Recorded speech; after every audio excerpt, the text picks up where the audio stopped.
Lawmakers and campaigners who oppose the referendum to cap Switzerland's population celebrate. After voters rejected the proposal to limit the population to just 10 million people, which had been initiated by the anti-immigration and anti-EU party, Swiss People's Party. The campaigning in the run-up to the referendum had been divisive.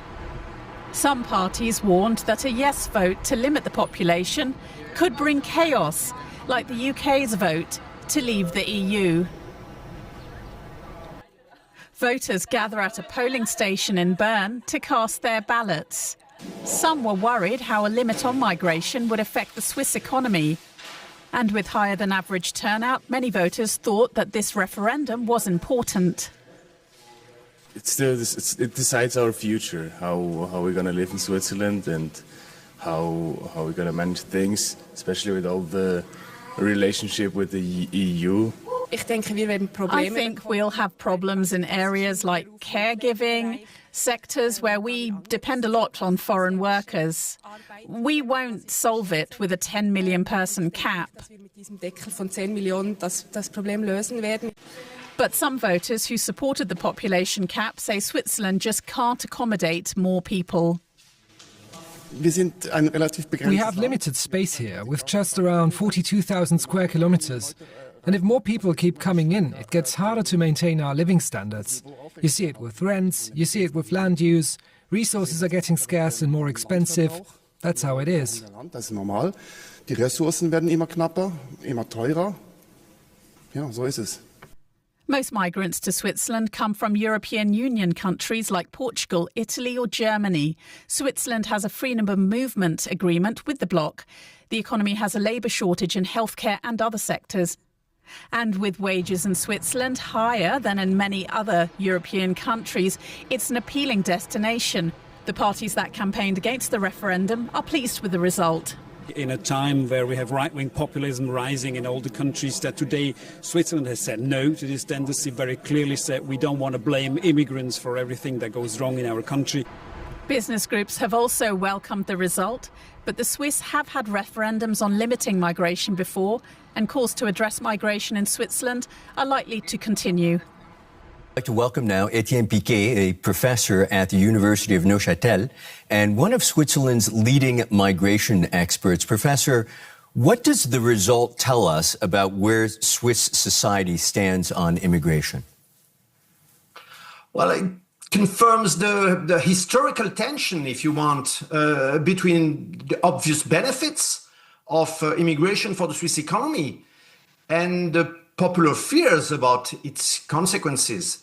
And that's not new. And usually the economy wins. The right-wing Swiss People's Party framed this referendum as a sustainability issue around environment, resources, infrastructure. Is population size the right variable to target, or is that a misdirection? Well, definitely, if you look at numbers, Switzerland is indeed among the top immigration countries in the world. And it's a relatively small size country.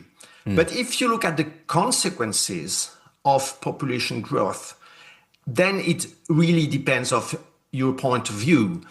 If you look at the general life in Switzerland, the impact is not that sensitive. And if you look at nature, for example, or the preservation of the biosphere, you cannot say that there is a correlation between population size and nature conservation. That's a lie.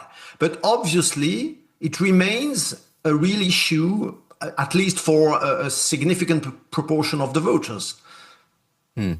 Switzerland's population has grown by around 25% since 2002. Can you explain why? Yeah, there are really two explanations. The first one is really the prosperity of the economy.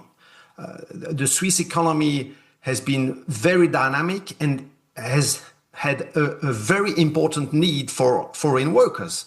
And that's the main explanation. But then there is also asylum and refugees. And it's a growing part of immigration. Although it is still a minority of that immigration, it has quite an impact on population and on population composition. What I'm not hearing you say is anything about birth rate. So you're attributing this mainly to pull factors, the fact that the economy has done so well and it offers opportunities for the labor sector. Definitely. The natural increase of population is still positive in Switzerland, but it is very, very low. So that is really immigration which contributes to the growth. Mm. What policies then could actually address the underlying concerns that accompany that kind of growth, housing, infrastructure, overcrowding, without a population cap? Well, Switzerland currently already pursues a rather selective immigration policy apart toward EU citizens. That was really the issue of the vote. Is there going to be an extension of the immigration limitation toward Europe, where we have a specific free circulation agreement? That was the issue. So what remains is the cap that are set on the rest of the world. For economic immigration, there are quotas every year, and also the restrictivity toward asylum. And that's probably where there is still some margin of action if one wants to curb immigration. Immigration is a divisive issue across Europe, as you're well aware, not just in Switzerland. What do you think the rest of the continent will take away from today's result?